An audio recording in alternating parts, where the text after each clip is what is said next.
We're in Genesis chapter 30 for the Bible study. I was asked after the last lesson if there is a prophetic picture in how Laban deceived Jacob. And I've already mentioned that Jacob's experiences provide a general prophetic picture.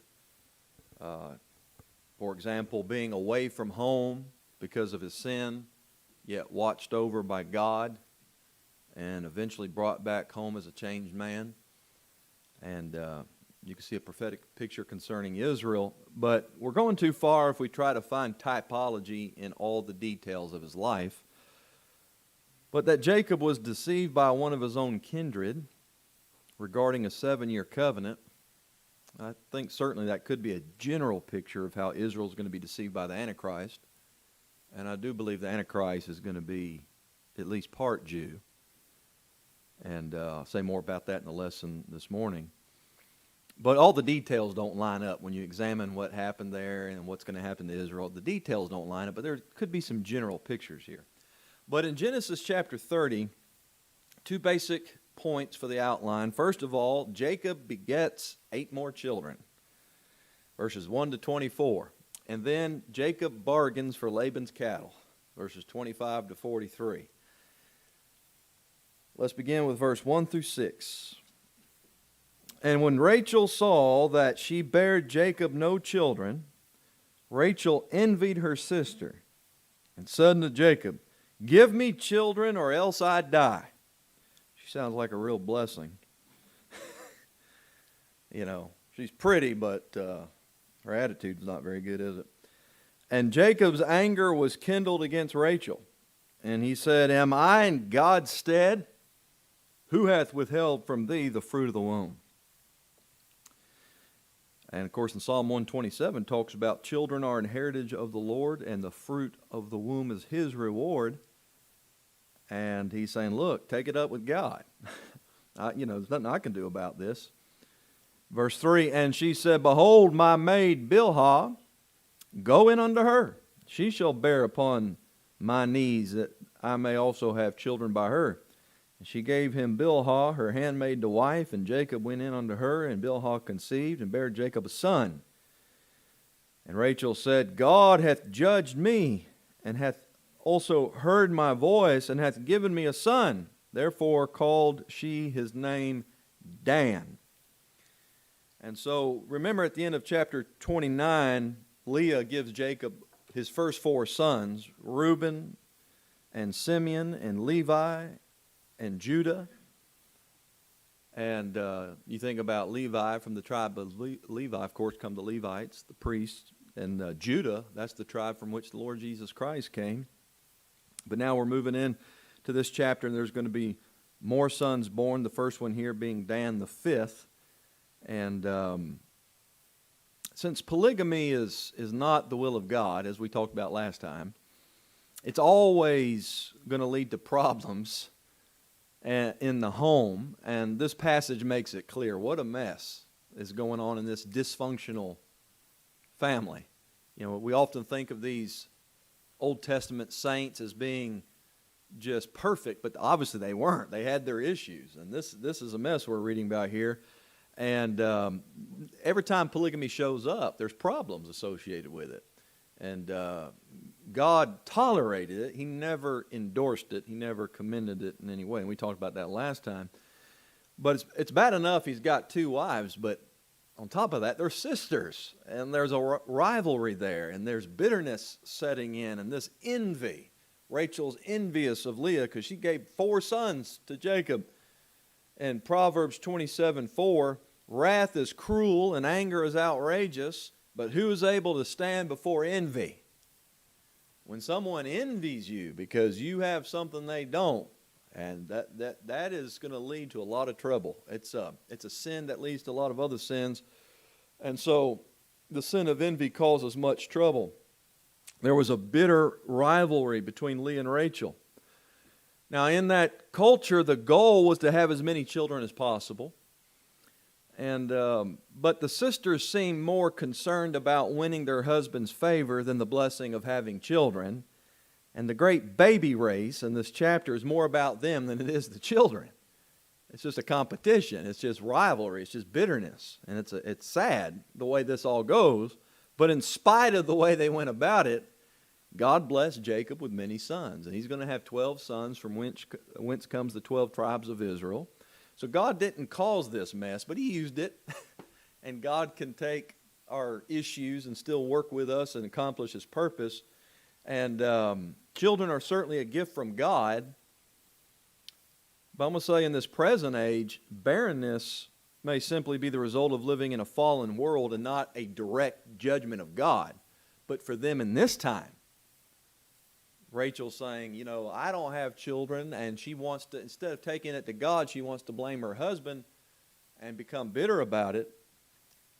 And there are still barren women, of course, good, godly Christian women that can't have children. That doesn't mean, again, it's a direct judgment of God. It's just we live in a fallen world and fallen bodies. But understanding this time and how things are working, what God is doing, God, he had, you know, Sarah was barren, Rebecca was barren. He had a reason for that. Now he's got Rachel being barren, but she's not going to stay barren. You know, God knows what he's doing. But Rachel's not right with God. She's not a godly woman here. I mean, she blames Jacob for not having children. He just had 4 sons with her sister. I don't think he's the problem. And she wants to blame him, and then on top of that, give him her handmaid to have children. Now, God was not pleased when Sarah and Abraham did the same thing back in chapter 16. And it was culturally acceptable. You know, the heathen around them, this was a common practice. But just because something's culturally acceptable doesn't make it right in the eyes of God. Rachel was not trusting God. God had given Sarah a son. He had given Rebecca. And so they were barren. She's barren. God can take care of it. But she's not going to God. She lashes out at her husband, and she has the wrong attitude. Give me children, else I die. And they say, happy wife, happy life. Not a happy wife, not a happy life. You know, and Jacob's just kind of saying, what do you want me to do about it? You know, and so you see this problem, and it's building. And by the way, we see that whenever later when Jacob finally leaves Laban's farm here and goes out on his own, go back home, Rachel steals her father's idols. I mean, it's bad enough to steal from your father, but she's stealing idols. So that tells you what kind of woman she is. Now, I think she's going to get right with God later, but she has her issues. Now, she said, give me children or else I die. And that's what's ironic about that is how did she die? In childbirth, right? We'll see that in chapter 35. But this expression, when she says in verse number 3 about her handmaid, she shall bear upon my knees, that I may also have children by her. I take that to mean that she would be the midwife, and then she would raise the child as her own. And she was wrong. She was wrong in this plan, and Jacob was wrong for going along with it. But she claimed God heard her voice. Notice she said he heard her voice, not her prayer, because she wasn't praying, she was complaining. And she feels like God had, heard her voice and gave her a son, and he judged. She said, God hath judged me. And I think what she means by that is he found me worthy to give me a son. Well, she's wrong. Dan means judging. And God gave Jacob another son in spite of this mess. He wasn't saying, oh, Rachel, I'm judging you worthy of this. No, she's totally wrong in this. And I want to say about Dan, that's the 5th son. 5 is a number associated with death in the Bible. And what you find out about Dan, and his name means judging, look in chapter 49. When Jacob prophesies over his 12 sons, and in so doing basically gives a history of the nation Israel. He says in Genesis 49, verse 16, Dan shall judge his people. As one of the tribes of Israel, Dan shall be a serpent, by the way, an adder in the path that biteth the horse heels. so that his rider shall fall backward. I have waited for thy salvation, O Lord. And idolatry was first introduced in Israel through the tribe of Dan. You find that in the book of Judges. And I believe it's from the tribe of Dan that the Antichrist is going to come. The Antichrist is not European. Okay? A lot of prophecy teachers say that. They talk about a revived Roman Empire. Prophecy, all that's going to happen in the future is centered in the Middle East. The Antichrist is called many times the Assyrian. And he is going to be at least part Jew, and that part would come from the tribe of Dan. All right, Genesis chapter number 30, verse 7. So she gives Jacob a son through her handmaid. He turns out to be, again, from Dan, that tribe comes, is where idolatry is introduced into the nation. And remember when that whole thing with Hagar and what a mess that was and the long-lasting problems from that.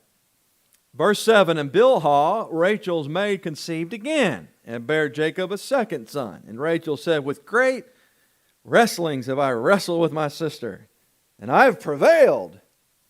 And she called his name Naphtali. So her handmaid has another son. Naphtali means wrestling, or as we like to say down here, wrestling. With an A, wrestling. And she thought by giving Jacob 2 sons, she prevailed over her sister, especially since Leah stopped bearing. And now she's been able to have children proxy through her handmaid. And so you see the competition, the bitterness here. Verse 9. When Leah saw that she had left bearing, she took Zilpah, her maid, and gave her Jacob to wife. Now he's got 4 wives. And Zilpah, Leah's maid, bare Jacob a son, and Leah said, a troop cometh. She called his name Gad. And Zilpah, Leah's maid, bare Jacob a second son, and Leah said, happy am I. See, it's all about me, right? You see how self-centered both Rachel and Leah are here? Leah said, happy am I, for the daughters will call me blessed. She called his name Asher. And so Leah followed her sister's bad example, gave her handmaid to Jacob to have more children. Again, this is not right. This is not right at all. She bore him 2 sons, Gad and Asher.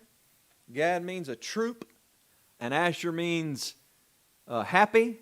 And again, there's a message in the names here. And so she's saying, look, me and my handmaid have now given my husband 6 sons. That's a troop of sons, and I'm happy because I'm winning the race here.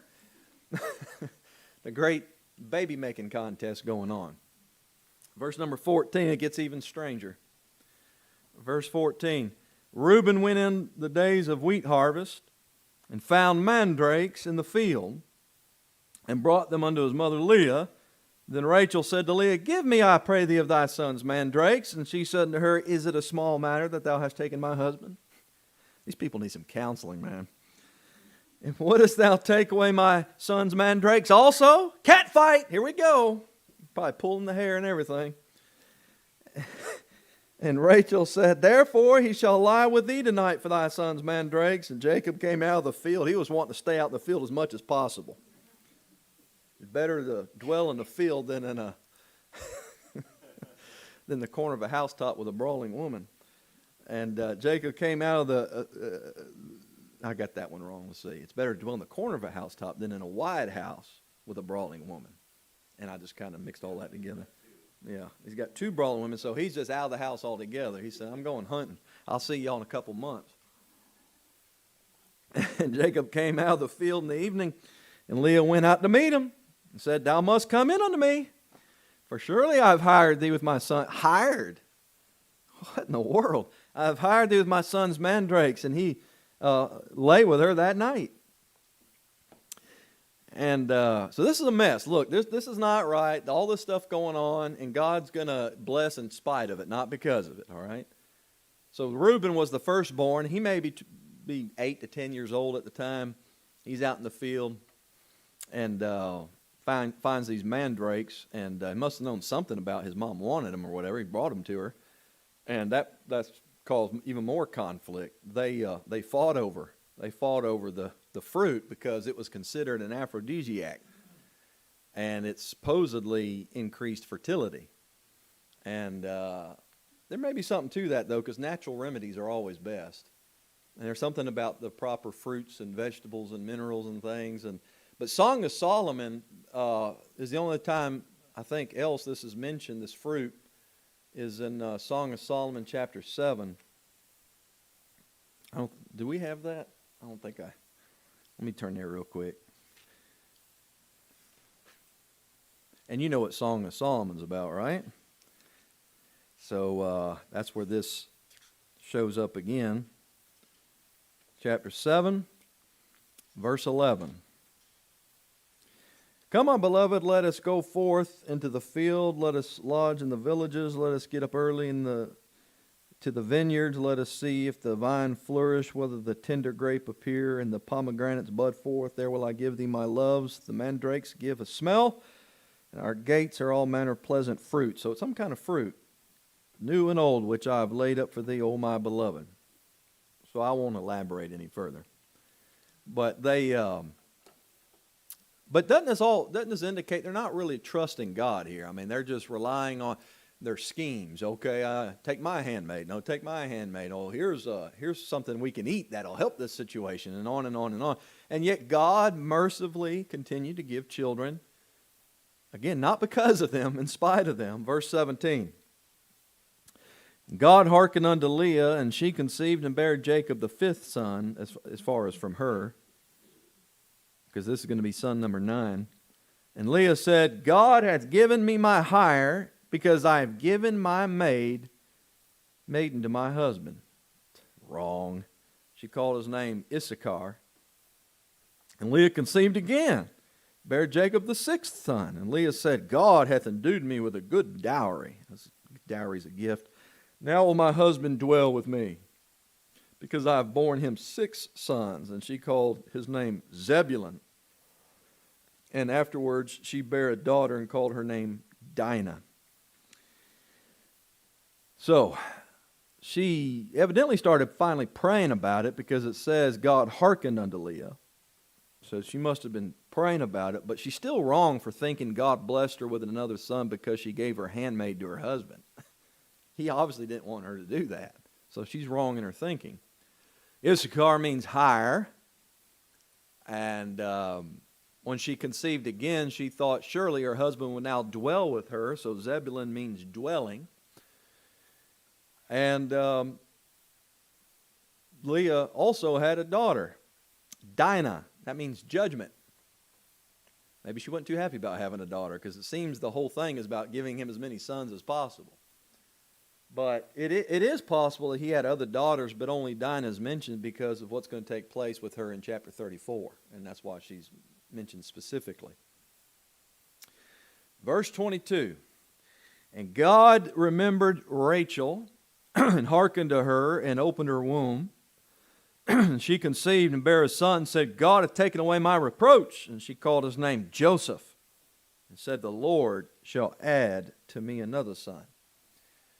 So Rachel finally started praying and trusting God for a son of her own, because again, God remembered her. That doesn't mean he forgot her altogether. It just means now he's taking thought with the intention to act on her behalf.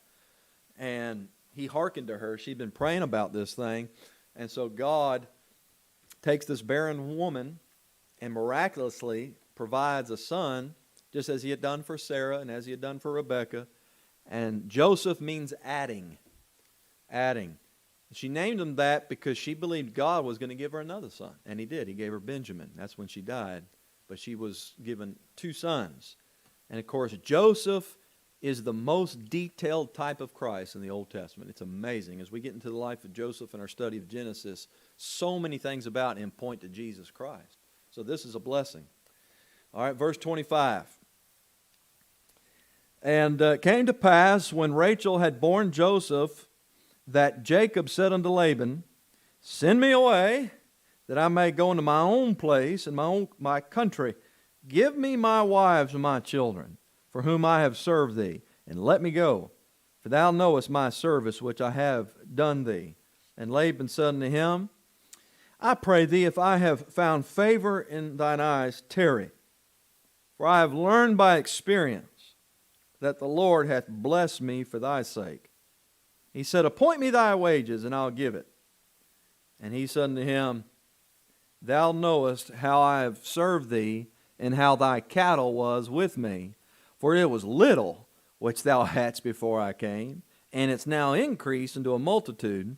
And the Lord hath blessed thee since my coming, and now when shall I provide for mine own house also? He said, I'm done doing everything for you.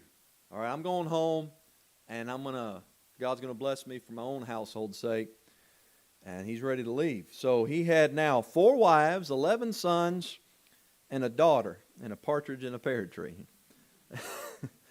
And, the house getting kind of tight in there. And he's ready to go home. He'd been there 14 years. Those years of service were up. And his agreement with Laban. But Laban learned by experience, which is, by the way, the best way to learn, really. You learn most by experience. Somebody can explain something to you, but to experience for yourself, when you experience something, it sticks with you. And he learned by experience that God had blessed him for Jacob's sake, which goes all the way back to the promise to Abraham, I'll bless them that bless thee and curse him that curseth thee. And although Laban did work Jacob over a little bit, he had it coming to him, but in many ways he had been a blessing to Jacob, and so God had blessed Laban. And so he didn't want him to leave. Now notice, he didn't say, please tarry because, you're married to my daughters and now I have 12 grandchildren. He didn't even mention them. He said, I want you to stay so we can keep making money. That's the kind of guy he is. And he knew that with Jacob there, he'd be a wealthier man. And he said, you stay, just name your price. Just name your price. I'll give you whatever you want if you'll stay. And Jacob basically told Laban, you need me more than I need you. That's basically what he was telling him. And besides, Jacob didn't trust Laban anyway. He said, name your wages. Well, look at chapter 31, verse number 41. Jacob tells Laban, thus I've been 20 years in thy house. I've served thee 14 years for thy 2 daughters, 6 years for thy cattle, and thou hast changed my wages 10 times. So he said, he couldn't trust him. All right, so Jacob's got a plan, though. He sees an opportunity. Verse 31. He said, what shall I give thee? And Jacob said, thou shalt not give me anything. Red flag. You really think Jacob doesn't want anything?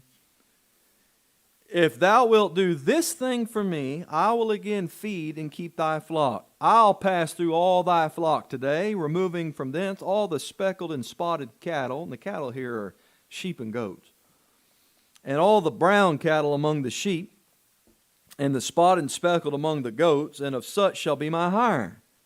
So shall my righteousness answer for me in time to come, when it shall come for my hire before thy face. Everyone that is not speckled and spotted among the goats and brown among the sheep, that shall be counted stolen with me.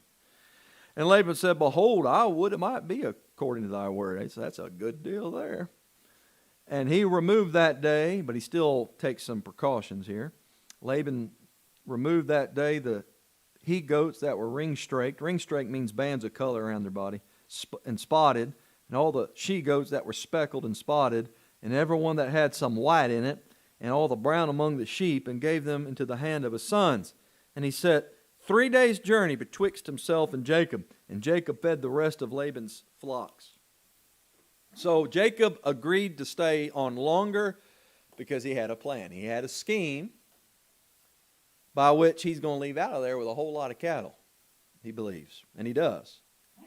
And he told Laban he didn't have to pay him anything.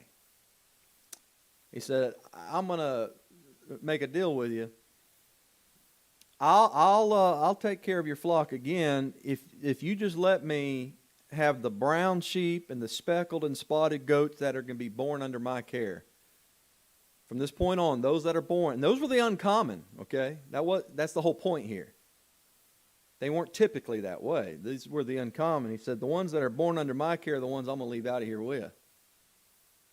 And so Laban said, hey, I agree to that. I mean, he agreed quickly. So that's going to benefit Laban the most. But, a deal too good to be true usually is. And Jacob claimed this agreement would prove he was righteous, because only God can make this work out in his favor. And yet, he was scheming more than anything, not really fully trusting the Lord, but as we're fixing to see, he did some things by which to try to make this work out for himself. But just to be sure, Jacob did not end up with much. Laban separated out the ones he already had that fit that description and sent them with his sons 3 days' journey away from Jacob. So the cattle he had that fit that description, he separates them out. And so from this point on, Jacob's going to have the ones that are born. Well, that's going to be tough when the ones that are that way are already out of the flock that he has. You get the point. So it's not looking like this is going to work. All right, verse 37. And Jacob took him rods of green poplar and of the hazel and chestnut tree, and peeled white strakes in them, and made the white appear which was in the rods. And he set the rods which he had peeled before the flocks, in the gutters, in the watering troughs, when the flocks came to drink, that they should conceive when they came to drink. Somehow this enhanced their reproduction activity. And the flocks conceived before the rods, and brought forth cattle, ring-straight, speckled, and spotted.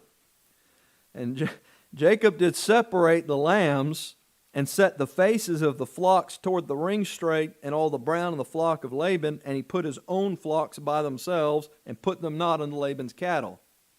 And it came to pass, whensoever the stronger cattle did conceive, that Jacob laid the rods before the eyes of the cattle in the gutters, that they might conceive among the rods.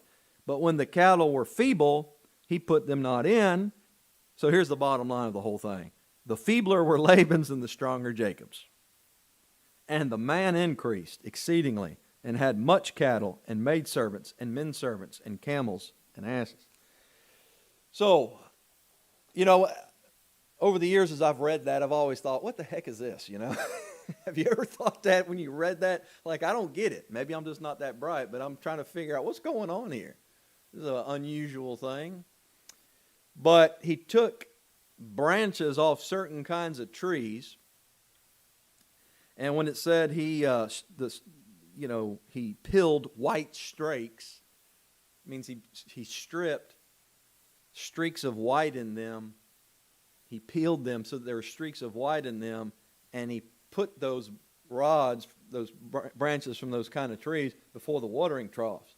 And somehow, and I really don't understand, somehow it was supposed to enhance the reproductive activity among the flocks, cause them to bring forth cattle that had bands of color and were speckled and spotted. Now, and furthermore, he was an experienced shepherd, and so he practiced some selective breeding to ensure that he ended up with the stronger and Laban with the weaker. And it worked.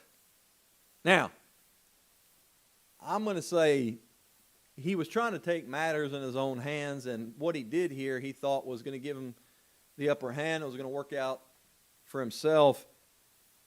I don't know if it really worked or just God blessed in spite of it. Because anybody want to stand up and explain to me how this works? That was a different time, and there was something he did. Evidently, there was something that he knew he could do that would help, because he was an experienced shepherd. I'm not a shepherd, and I didn't live that long ago back in those days in that area, so there's some things I don't understand.